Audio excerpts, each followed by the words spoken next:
Hey everybody, Alex from SeemsGoodMagic.com here. We're about to jump into another 6222 Swiss draft. I wanted to briefly talk about 8-4s versus Swiss. I've decided I'm going to keep the same system I've had before, except instead of doing the pack per win Swiss, I'm going to switch to these 6222 Swiss. So if I win these Swiss drafts, I'll do an 8-4, and if I make it to the finals of the 8-4, I'll keep doing the 8-4s. And so on. So I'll keep that system in place because I was thinking about just permanently switching to these 6222s, mostly because I think the payoff is better. I've talked about the risk-reward of why I think this system is better than the 8-4. The 8-4 is single elimination, so you have to win the first 2 rounds to be eligible for any prizes.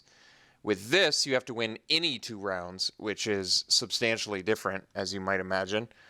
And I also love that if you win the Swiss drafts, you still get a very significant payoff of 6 boosters, which is a lot. That's nothing to scoff at. That's an additional 2 drafts on top of whatever you get out of the draft. Another thing I feel like a lot of commenters seem to fall into this way of thinking that they tend to exaggerate the difference between the competition in 8-4s versus the competition in Swiss drafts. They tend to think it's like you only play against the craziest powerful players in 8-4s and the most incompetent people in Swiss. I'm telling you that's patently untrue. That's not a true statement. I've said this before, and this is a true statement. You will face statistically significantly more powerful, better players in 8-4s, but don't get in your head that it's like you're playing incompetent people in Swiss and you're playing extremely competent people in 8-4s. That's not true. And I think that leads to a lot of weird thinking in other places in the draft too. Like during the draft, I've seen the comments that are like, say you wheel a Galvanic Bombardment, which by the way has happened to me in 8-4s. You'll get these comments like, oh, that would never happen in 8-4, or you'll only see that in Swiss, or thank God this is a Swiss. It's like, I really don't want you to fall into that way of thinking. Don't dramatize the difference between competition in 8-4s and Swiss drafts. You're really doing a disservice to yourself if you fall into that way of thinking. All right, looks like our draft is about to fire. And like I said, I'm going to keep doing both, so don't think that I'm going to stop doing 8-4s. There's obviously enough demand for them that people will still want to see them. So I'll keep my system in place. The only difference is we're switching from the pack per win Swiss draft, which I was fine with, but I'm much happier with this format, even though I've already lost I've gone 1-2 in a couple. I suspect that there's quite a bit of bleed over from 8-4s going into 6-2-2-2s, to be honest. So, all right. So here we have Imprisoned in the Moon, but I think the pick is probably Incendiary Flow. Other good cards in here: Prey Upon, Midnight Scavengers, Advanced Stitchwing, Brazen Wolves. Those would all be first picks. I'd be happy to take any of those. But I've been really impressed with Incendiary Flow. The exile aspect of Incendiary Flow has proven itself to be very relevant in this format when you have your Dauntless Cathar and your Nearheath Chaplains out of Shadows over Innistrad, as well as your die effects from Eldritch Moon that currently kind of escape me, but I know they exist. Okay. So we don't have anything crazy good in here. I'm fine staying on color, taking the Insatiable Gorgers. They're a very playable 4-drop. I mean, Dusk Feaster is probably the best card in the pack, but it's not so much better than Insatiable Gorgers that it's worth just taking another color. Like, I think if I take the Gorgers, chances are very high that I'm going to end up playing them. So for that reason, I'm fine with picking them second pick here.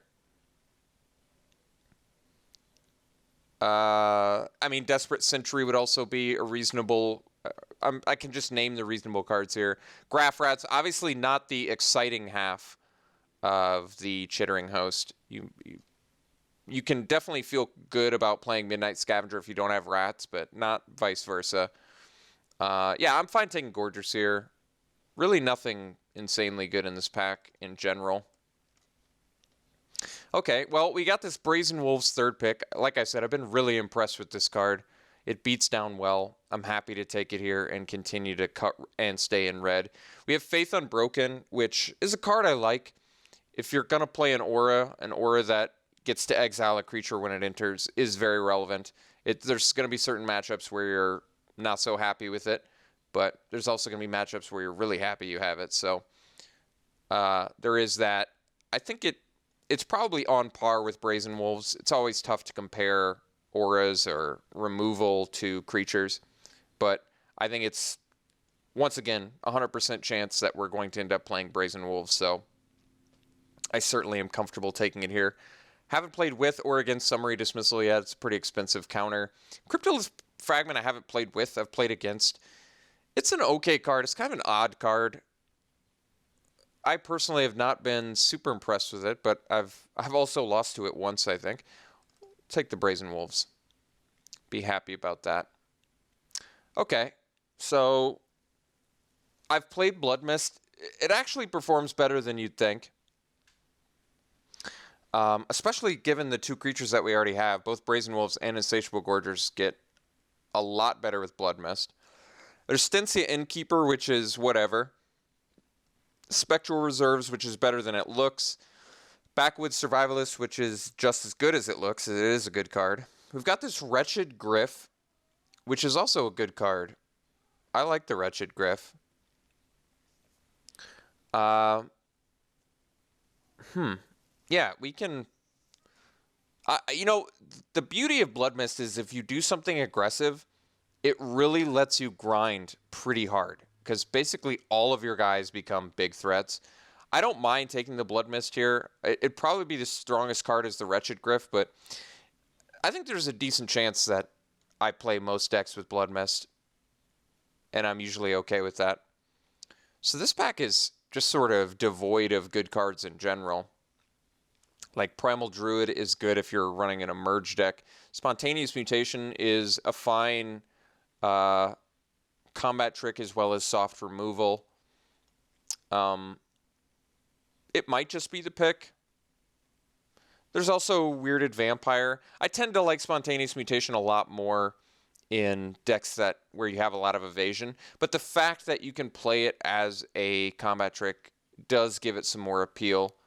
I found there's a lot of sort of situational odd cards in Eldritch Moon. That's kind of what I've found more and more.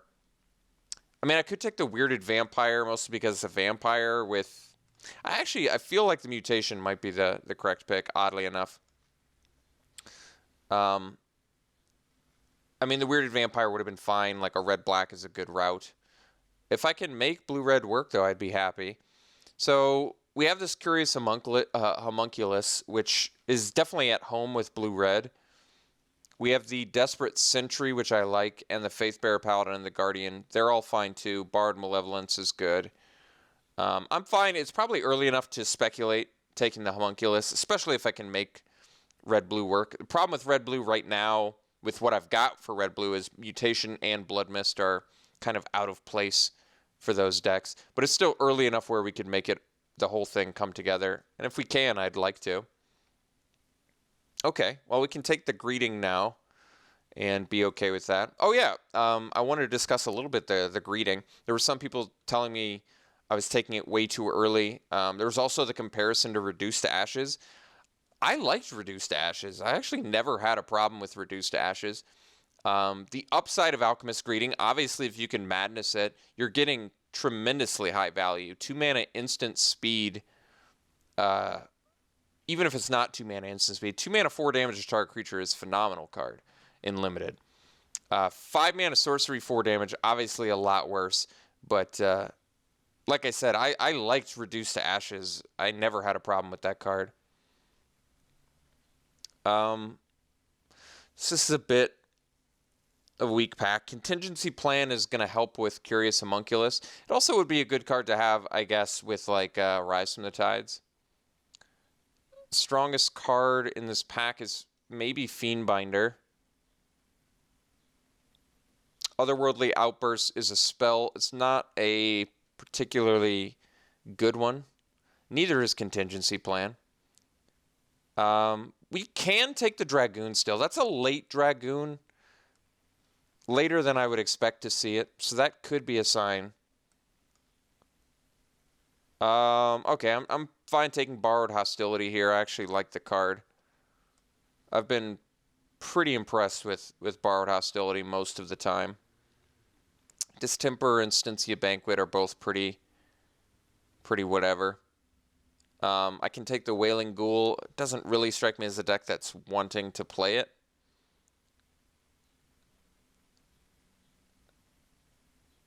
Even if I do end up in black. But maybe. Okay. Well, the Supplicant is pretty good, actually. It's played better than you'd expect it to.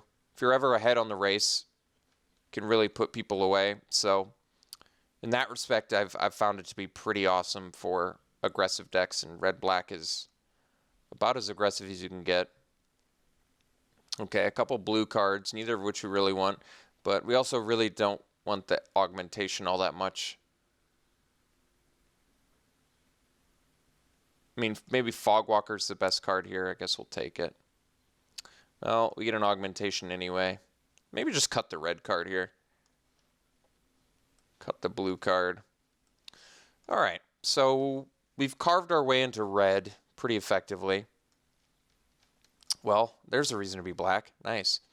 So also Incendiary Flow and Galvanic Bombardment in here, which would be good picks, obviously, but we're taking Liliana. She's worth a fortune, and she's a fantastic card to have in Limited. Okay, so we have Markov Crusader, which is certainly a powerful card. A good reason, one of the key cards for red-black, since it's an aggressive vampire. Probably just take it here. There's also Outcast, Foul Blood, and Reaver, all of which are fine too, but I've been pretty impressed with Crusader. Drowning Yard Behemoth is a powerful blue card, certainly. But I think I'm going to take the Crusader. I mean, now that we have Liliana, it feels as though let's just pull the trigger, right? Liliana is a good reason to be. Although, I mean, she's not like... I mean, her emblem is certainly very good. I think as of now, we probably just don't want to play the Wailing Ghoul. It does have some synergy with Liliana's second ability. But probably not something we have to build towards.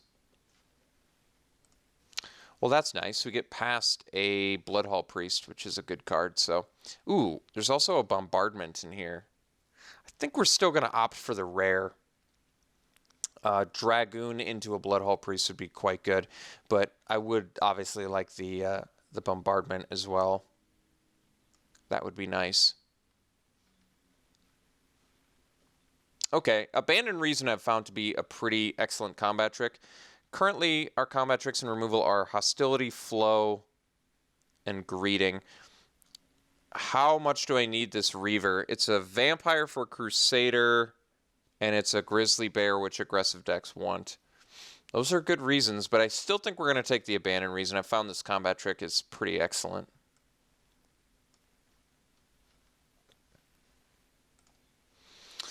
Okay, so we can take the Succumb to Temptation, or we can take the Graph Rats and still maybe hope to find a Midnight Scavenger out of the next couple picks. I found Succumb to Temptation to be just fine. It's a nice way for these decks to, an aggressive deck, to get some value, but I think we're actually going to take the Rats here. And we might actually play it even if we don't get the Scavenger. Well, luckily we immediately run into one. And it's one of our last opportunities to nab it, too. So that's kind of nice. And there's nothing else really here for us besides the Impaler. So a very nice pickup. Wow, that's a really late Observer. That's kind of surprising. I think we're going to take the Reaver. It's an irrelevant creature type for our deck. In fact, what are we up to on vampires? Just 1, 2, 3, 4 right now. Well, I could use some more. Pack 3 has a lot of... I like the Borrowed Malevolence too. Good card, but we're looking for more 2 and 3 drops, obviously. If you're playing vampire aggro, you want to be aggressive. All right, we'll take the Thermo Alchemist. I just love this card in general. It also hits planeswalkers. It blocks skulk creatures. It's truly an excellent card. It breaks stalemated board states. It's an excellent card to go side by side with Skurzdag Supplicant.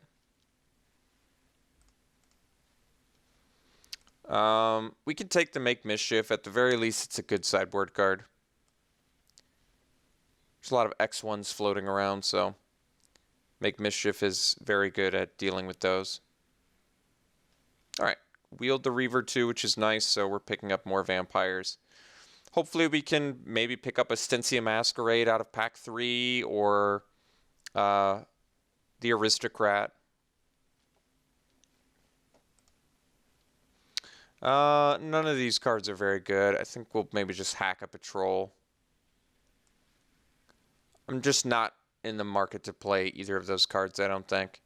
Prying Questions is something I've been pondering, but I just think it's probably not good enough.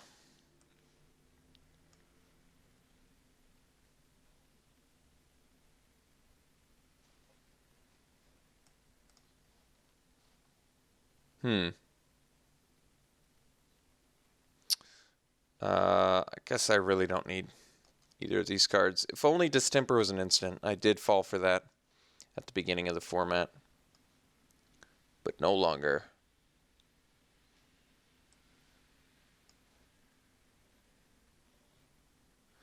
Okay, so we've got Bygone Bishop, we have Geist Blast, and we have Insolent Neonate. Current Madness cards to get value off of are Greeting Priest Gorger, Abandon Reason. That's not a bad start.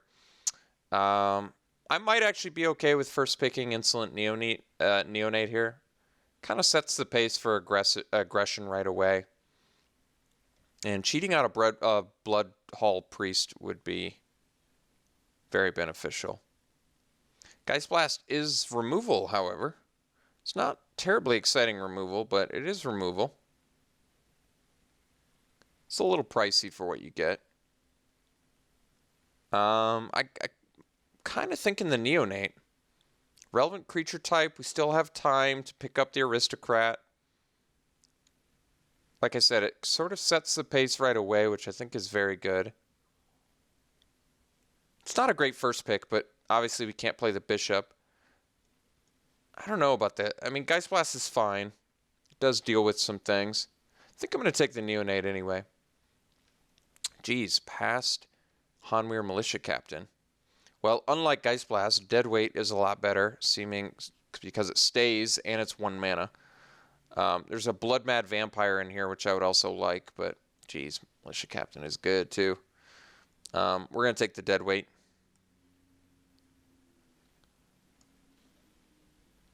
Relentless Dead. Well, besides being worth a few tickets, it's also a very good card, although there is Sinister Concoction in here.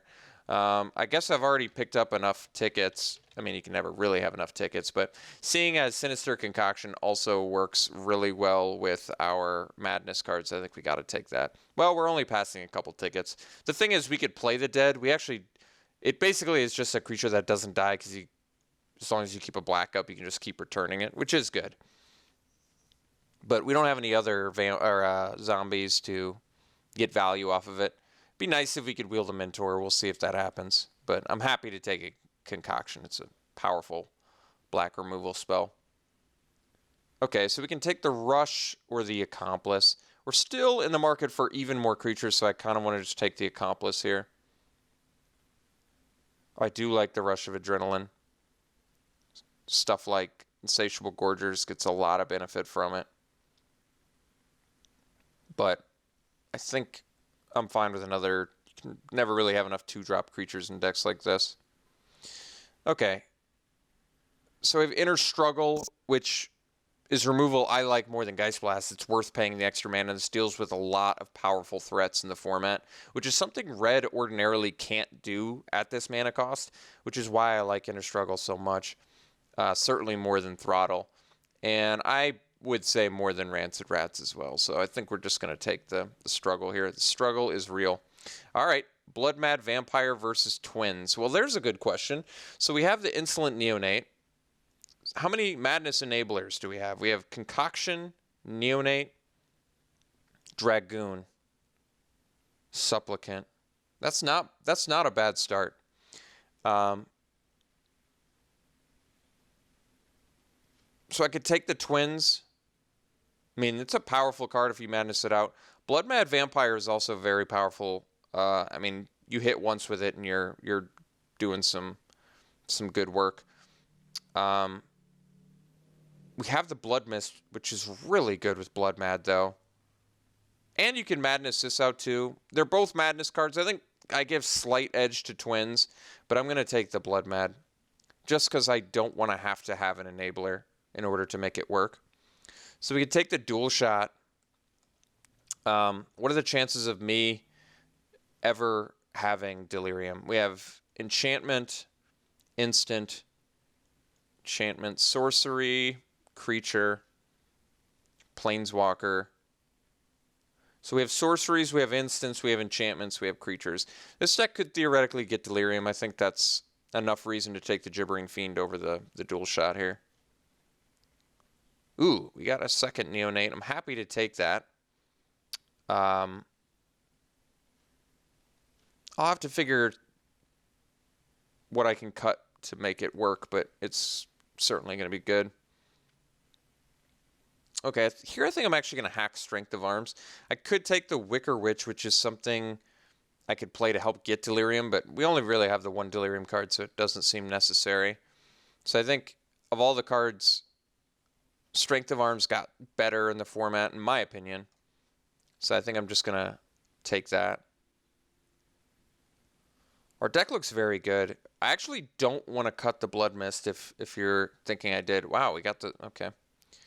Well, I mean, there's good aspects and bad aspects of this deck. The good aspects of this deck are that we have a low curve. We have a lot of vampires. The bad part is we did not get an Aristocrat, nor did we get Astensia Masquerade.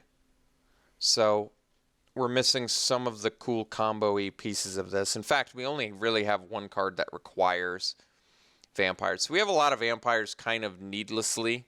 We do have Astensia Banquet, which I guess I could consider. I can do a vampire count, I suppose.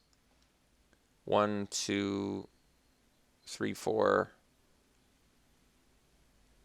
5, 6, 7, 8, 9.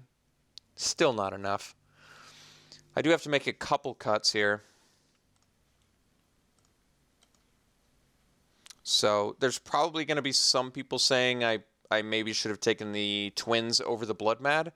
But like I said, I think at the time we only had 3 Madness Enablers, maybe 4. Let's see. I only had 1 Neonate, so Neonate, Concoction, Dragoon, and Supplicant. So I had 4. Now I have 5. If I could go back, would I change it? Maybe. It might be smarter. But remember, Neonate lets you go into a turn 2 Blood Mad Vampire, which does a lot, too. If you connect once with this and have any sort of removal or combat trick to follow it up, that's an absurd amount of damage you can get in. So I do have to make a cut. I don't know exactly what it is. It almost feels like it should be a creature, because I kind of like all the removal and combat tricks we have. Like, we have a lot of good ones. What's the weakest creature in my deck?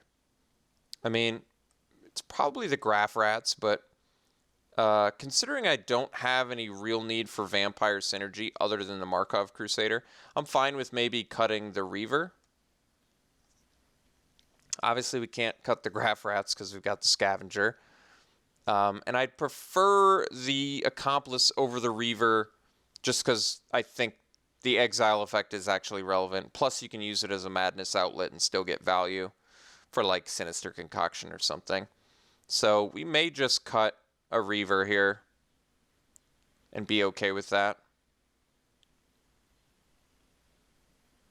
We still have plenty of creatures.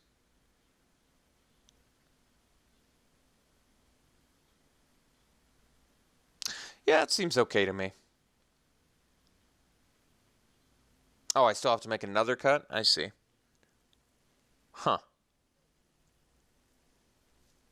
I could cut one more creature.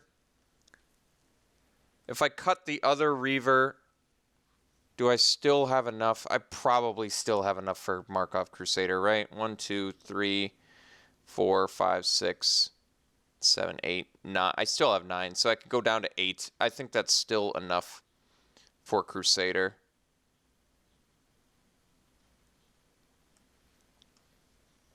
Like I said, if I had any sort of vampire synergies on top of the Crusader, I'd be less inclined to cut vampires.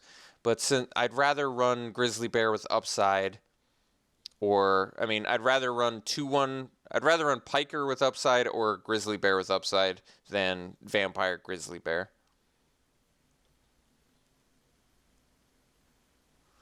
Okay, yeah, this deck seems right up my alley. So we're going to run it like this. 9, 7. We kind of need both. And we need double of both, too. I think we might just do 8, 8. I mean, we need double black. Playing Liliana on turn 3 is very good. And being able to play Deadweight and Concoction early as well. I mean, we have multiple 2-drop black creatures as well. It might just be in our best interest to do an even split. We only have 1 double red and 1 double black spell in the deck, so hopefully it won't hurt our deck. We basically, we're going to need both colors, so might as well do an even split. Yeah, this looks like a pretty good deck. In terms of bombs, I mean, we got Liliana, which is a really... I don't even... It's not a bomb. I don't consider it a bomb. I consider it a great card for limited with, you know... I love that it gives you reoccurring powerful effects and potential emblem, which, if you get the emblem, you should definitely win. But, like, Bloodhall Priest isn't really a bomb either. It's an efficient creature, so I still think this deck is a little bit devoid of actual bombs, but... We have a great combination of creatures, cheap creatures, and good removal spells, powerful removal spells. And I do think Blood Mist can definitely do some work in this deck. With Blood Mads, Bloodhall Priest, Gorgers, Crusader, like, all of those cards get exponentially better with Blood Mist. So I think this deck should be able to push some damage through. And I like this deck. I would say it's definitely in B territory, so... I like it. If we'd gotten... It could have been much closer to A territory if we'd gotten any of the, vampire combo cards from the Shadows over Innistrad pack. If we'd gotten the Aristocrat or the Masquerade, I think that would have really gone a long way with this deck. But as is, this deck looks like a pretty good combination of cheap creatures and removal spells, black-red aggro. So... All right, we'll see you round 1.